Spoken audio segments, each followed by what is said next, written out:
I, 32F, need advice about a situation that's tearing my family apart. My husband Rob, 34M, and I have been married for 6 years, together for 9. We met in college when I was in nursing school and he was studying computer science. Rob has always been the stable, responsible type, got a good job in tech right after graduation, saved money, and planned for the future. I work as a nurse practitioner at the local hospital. We bought our dream house 3 years ago, a beautiful 4-bedroom place in a nice neighborhood that we worked hard to afford. The problem is Rob's older brother Mike, 35M. To understand the situation, you need some background. Mike has always been the troubled one in the family. Their parents gave both boys the same opportunities, but while Rob excelled in school and sports, Mike struggled. He dropped out of 3 different colleges, lived in their parents' basement until 30, and never held a job longer than a year. Their parents enabled him by always making excuses. He's sensitive, he's creative, he just needs time to find his path. I first met Mike at a family dinner when Rob and I started dating. He spent the whole evening making subtle digs at Rob and trying to one-up him. When Rob announced our engagement, Mike got drunk and gave a rambling speech about how I was only with Rob for his money. I actually made more than Rob at the time. Rob's parents quickly hushed it up and said Mike was just emotional about his brother getting married. Things improved slightly when Mike finally got a job as a sales manager 3 years ago. He moved out of his parents' house and seemed to be getting his life together. Rob was thrilled, he's always wanted a closer relationship with his brother. But last March, Mike called Rob in tears saying he'd been fired for unfair performance metrics and couldn't make rent. Without consulting me, Rob offered to let Mike stay with us temporarily. When Rob told me later that night, I was hesitant. I'd seen how Mike took advantage of his parents' generosity, but Rob was so excited about helping his brother that I agreed. We set some ground rules. Mike would actively job hunt, help with household chores, and contribute to groceries once he got unemployment benefits. He agreed to everything. The first month wasn't terrible. Mike seemed genuinely motivated, spent mornings applying for jobs, and even cooked dinner a few times. He was respectful of our space and kept his temporary room tidy. Rob was happy having his brother around, and I started thinking maybe Mike had finally matured. But by month 2, things started changing. Mike stopped cleaning up after himself, claiming he was too depressed about unemployment to do chores. He started staying up until 4 a.m. playing video games, then sleeping all day. The few times I mentioned the noise keeping me up before early hospital shifts, he'd say I was being oversensitive. Month 3 is when I noticed money disappearing from our shared grocery fund. Mike had promised to contribute $200 monthly from his unemployment benefits, but he always had excuses. The payment was delayed, he had to pay his phone bill, he needed new clothes for interviews. Meanwhile, I'd find receipts from gaming stores and expensive takeout orders. By month 4, Mike had completely taken over our guest room and home office. His stuff was everywhere: dirty laundry, empty energy drink cans, gaming equipment he'd bought with borrowed money from Rob. When I tried talking to Rob about it, he'd get defensive. He's really struggling with his mental health, or he just needs more time to get back on his feet. The job situation got ridiculous. Mike would find problems with every opportunity. One company offered him $75,000 in sales. He said it was insulting given his experience. Another had a 30-minute commute, too far. A startup wanted him to do cold calls, beneath his skills. Rob kept believing his excuses and even gave him money for interview clothes and networking events. Later I found PayPal charges to online gambling sites and gaming platforms. Things got really bad around month 6. Mike started making snide comments when Rob wasn't around, saying I was lucky Rob couldn't see what a gold digger I was, or asking if I was satisfied with just Rob. Gross. When I told Rob, Mike would act confused and say I was misinterpreting his jokes. He started going through our things when we were at work, claiming he was looking for a phone charger or borrowed a shirt for an interview. The situation exploded last month. I had just finished a brutal 12-hour night shift dealing with multiple traumas. All I wanted was sleep, but I came home to disaster. Mike had thrown a huge party while we were at work. There were beer bottles everywhere, cigarette burns on our $3,000 couch, and someone had vomited on our kitchen floor. 2 strangers were passed out in our living room. When I confronted Mike, he got aggressive. He claimed Rob had given permission, he hadn't, and said I was being a controlling bitch for getting upset. I called Rob at work, and Mike started recording on his phone, only catching my angry reaction but not what led to it. He sent the edited clips to Rob's family, making it seem like I was abusing him. Things got worse when Mike told Rob's parents I'd been sexually harassing him. He claimed I walked around in revealing clothes trying to seduce him, I wear scrubs or sweats at home, and made inappropriate comments.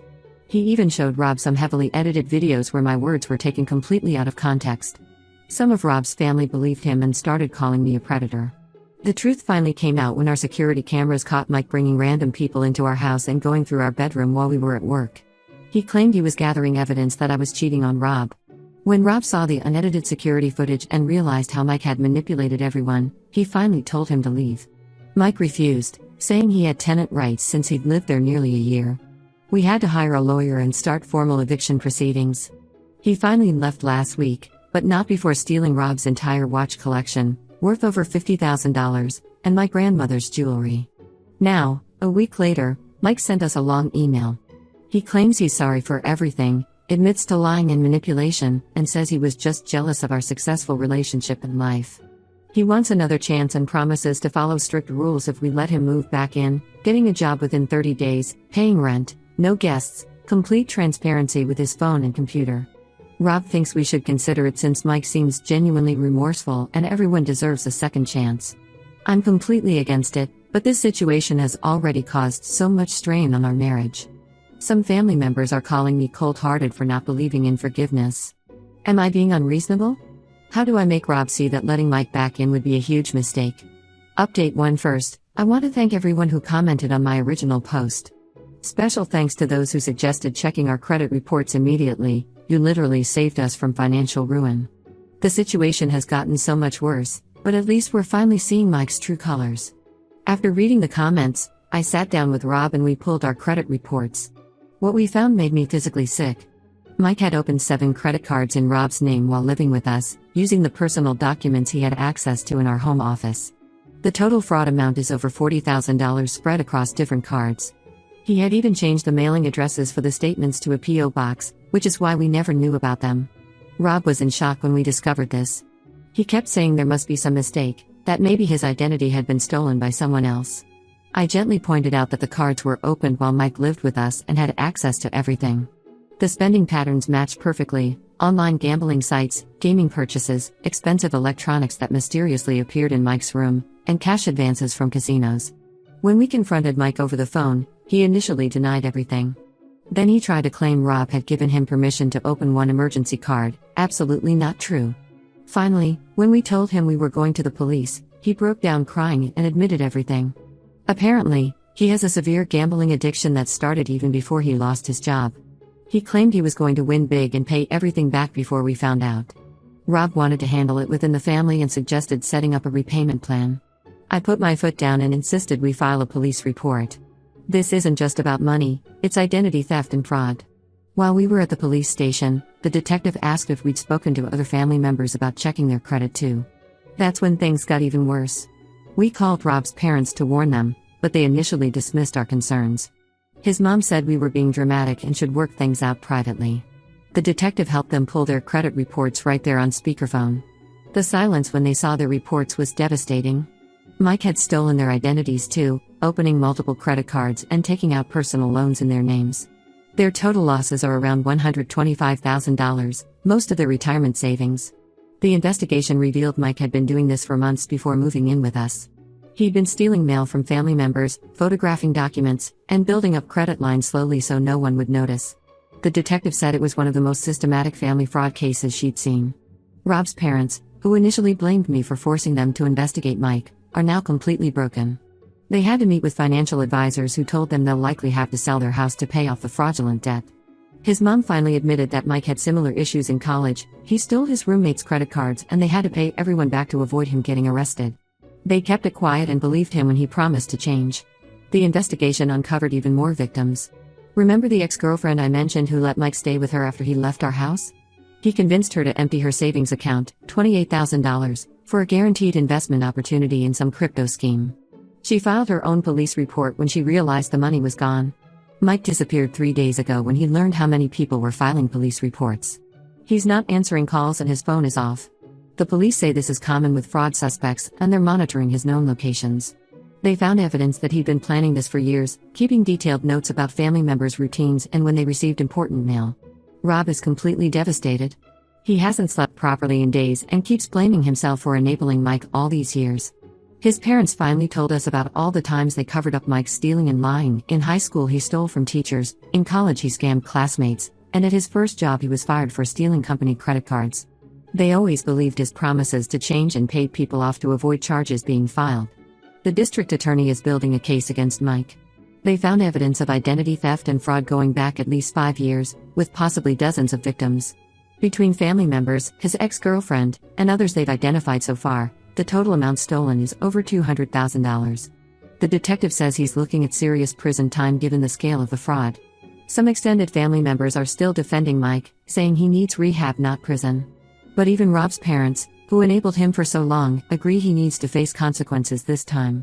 They're working with victim services to figure out how to rebuild their retirement fund. Rob and I are working with identity theft specialists to clean up our credit. Thankfully, most of the card companies are removing the fraudulent charges since we filed police reports. We've had to change all our accounts, get new credit cards, and set up extensive monitoring. The stress of all this has been intense, but at least Rob and I are united now in dealing with it. I'll update again when there are new developments. The police think they're close to locating Mike, and more victims are coming forward every day as the investigation continues. Thank you all for your support and especially for pushing us to check those credit reports before things got even worse. Update 2: things have taken an even darker turn since my last update. Mike was finally arrested last week trying to cross into Canada at a remote border crossing in Montana.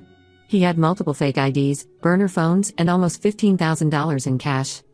The Border Patrol agent who caught him said he was using our father-in-law's identity but didn't look anything like the photo. During the arrest, they found 3 notebooks in his car detailing all his scams. The most disturbing part was his future plans section, which included a detailed strategy for moving back in with us. He had already created fake documents in my name and was planning to take out mortgages and loans once he regained our trust. The police said the level of planning showed this wasn't just opportunistic theft, it was calculated, long-term fraud. At his bail hearing, we learned the real reason he lost his sales job. He hadn't been fired for poor performance like he claimed. The police found emails showing he had embezzled over $80,000 from client accounts over 2 years. His company discovered it but agreed not to press charges if he repaid everything and resigned quietly. Instead of repaying them, he used that time to delete evidence and transfer the money to offshore accounts. Rob finally got the courage to go through the boxes of Mike's belongings that were left in our garage. What we found was chilling. Mike had kept detailed journals for years, and his hatred for me was evident on every page. He blamed me for stealing Rob and destroying his perfect life. According to his writings, before I came along, Rob would have let him live with them indefinitely and given him access to all his money. The journals revealed he'd been planning to break up our marriage from the day he moved in. Every fight he caused, every rumor he spread about me, every time he walked around half naked when Rob wasn't home, it was all documented as part of his strategy. He even wrote about purposely leaving his door open while changing, hoping I'd walk by so he could accuse me of peeping. But the worst discovery came when the police tech unit analyzed Mike's laptops and phones. He had installed hidden cameras throughout our house, in air vents, behind picture frames, even in our bedroom light fixture. The footage goes back months. I feel physically sick knowing he was watching us in our most private moments. The detective said he likely installed them to gather material he could edit and use against us later. Some of the footage had already been edited into short clips, usually taking my words out of context or capturing only the end of arguments he provoked. They found draft emails where he planned to anonymously send these clips to Rob's work contacts and my hospital administration. He wanted to destroy both our careers. Rob is not handling these revelations well. He started counseling last week to deal with the betrayal. Finding out that his brother spent years plotting against his wife while pretending to love and support him has shaken him to his core. He keeps apologizing for not believing me sooner about Mike's behavior. The police investigation has expanded as they go through Mike's records. They found a storage unit rented under a fake name containing stolen items from multiple victims, including Rob's missing watches and my grandmother's jewelry. But most of the valuable pieces had already been sold to pawn shops across 3 states. Rob's parents are devastated. They've put their house on the market to pay off the debt Mike accumulated in their names, but the realtor says they'll still be about $50,000 short. Their retirement is gone. The shame of having to tell their friends and church community what happened has isolated them completely. The family is fractured. Rob's sister hasn't spoken to anyone since discovering Mike stole her teenage daughter's college fund. Several cousins are fighting over who should have noticed something was wrong. 2 aunts still defend Mike and claim we're all exaggerating to punish him for his addiction. I can't sleep in our bedroom anymore knowing we were being filmed. Rob and I are staying in the guest room while contractors remove all the ceiling fixtures and vents to check for more cameras. We're selling the house as soon as possible. Neither of us can feel safe here again. The district attorney says they have enough evidence for a strong case, even without the new victims still coming forward. Mike's preliminary hearing is next month. His public defender has already reached out about a possible plea deal, but we're waiting to hear the terms. I'll update again when we know more about the legal proceedings. Right now, we're focused on rebuilding our sense of security and helping Rob's parents navigate their new financial reality. Update 3. I think this will be my final update on the Mike situation. After months of legal proceedings, he accepted a plea deal last week. He'll serve 5 years in federal prison with no possibility of early release, followed by 3 years of supervised release. He's also required to pay restitution to all his victims, though the prosecutor admits we'll likely never see most of that money. During the sentencing hearing, Mike tried to give a tearful speech about his gambling addiction and how sorry he was for hurting everyone. The judge wasn't moved, especially after reading victim impact statements from Rob's parents and his teenage niece whose college fund he stole. The judge called him a calculated predator who used family connections to perpetrate his fraud. 2 days after sentencing, Mike sent us a 12-page letter from jail. He claimed he's found God, is attending gambling addiction meetings, and wants to make amends. He asked us to visit him, send him money for commissary, and keep his belongings safe until he's released. The most disturbing part was his suggestion that we should start saving money now so we can help him get back on his feet in 5 years. Rob returned the letter unopened with "Do not contact" written across it. We've moved to a new house in a different neighborhood and changed everything: phone numbers, email addresses, social media accounts. Our lawyer helped us legally change my social security number after discovering Mike had already started using it for new credit applications from jail. Rob is considering changing his too. Rob's parents had to declare bankruptcy and sell their house of 40 years. They now live in a small one-bedroom apartment and both had to take part-time jobs to supplement their social security. The shame of losing their retirement and having their son in federal prison has isolated them from their church community. They're seeing a therapist to deal with the trauma of having enabled Mike's behavior for so many years. Mike's ex-girlfriend, Sarah, started a support group for his victims after discovering how many people he'd scammed. They've identified at least 22 victims now, with total losses approaching $400,000. Many were family friends or distant relatives who trusted him because of his connection to Rob's family. Sarah's group has been helping them file victim impact statements and navigate the identity theft recovery process. Some extended family members are still pushing us to forgive and forget. Rob's aunt sent us a long email about how prison won't help him and we should pay for private rehab instead. We blocked her number after she threatened to bring Mike's story to the local news to expose our cruelty. She doesn't know that 3 journalists have already contacted us about covering the story, but we've declined. The strain nearly broke our marriage, but Rob and I have come out stronger. Marriage counseling helped us process the betrayal and rebuild trust. Rob still has occasional nightmares about the hidden cameras, but he's working through it in therapy. The biggest test of our healing came last month when we found out I'm pregnant. Instead of joy, Rob's first reaction was fear that Mike would somehow hurt our child. But after processing it with his therapist, he's excited about becoming a father. We've gone completely no contact with Mike and anyone who still supports him. Rob's sister has done the same after discovering Mike had also stolen her identity to take out student loans. The family is permanently fractured, but those of us who've cut ties are slowly healing. Sometimes Rob still struggles with guilt, wondering if he could have prevented this by not enabling Mike's behavior for so long. But we both know maintaining contact would only give Mike more opportunities to hurt us and our future child. We're focusing on building a new life without the shadow of Mike's manipulation hanging over us.